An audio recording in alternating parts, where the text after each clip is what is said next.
Kejaksaan Agung menangkap 3 hakim pengadilan negeri Surabaya dan 1 perempuan atas dugaan suap dan gratifikasi pada kasus vonis bebas Gregorius Ronald Tanur.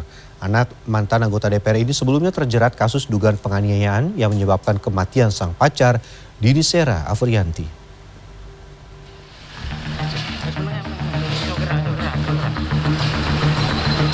Tiga hakim yang menjatuhkan vonis bebas terhadap Gregorius Ronald Tanur ditangkap pihak Kejaksaan Agung. Ketiga hakim yang ditangkap pada Rabu adalah Hakim Heru Anindyo, Hakim Mangapul, serta Hakim Erintua Damani dan 1 pengacara yang diduga sebagai perantara pemberi suap sekaligus pengacara Ronald Tanur. Hal tersebut disampaikan oleh Direktur Penyidikan Jaksa Agung Muda Pidana Khusus Abdullah Kohar di kantor Kejaksaan Agung Kebayoran Baru Jakarta Selatan pada Rabu malam.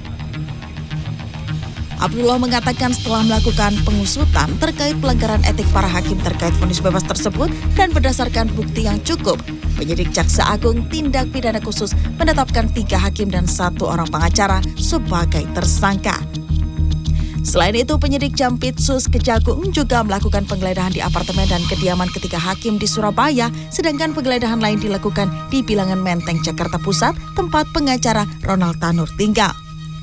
Kejagung melakukan paparan bukti berupa uang tunai yang ditemukan baik pecahan dolar dan rupiah di tiap kediaman hakim senilai lebih dari 1 miliar rupiah. Bukti lainnya yaitu alat elektronik dan percakapan atas transaksi. Guna pemeriksaan lebih lanjut, keempat tersangka kini menjalani penahanan di Rutan Kejaksaan Surabaya dan Rutan Salemba Cabang Kejaksaan Agung selama 20 hari ke depan. Tadi siang, tepatnya tanggal 23 Oktober 2024, penyidik pada Jaksa Agung Muda Tindak Pidana Khusus telah melakukan penggeledahan dan penangkapan terhadap 3 orang hakim.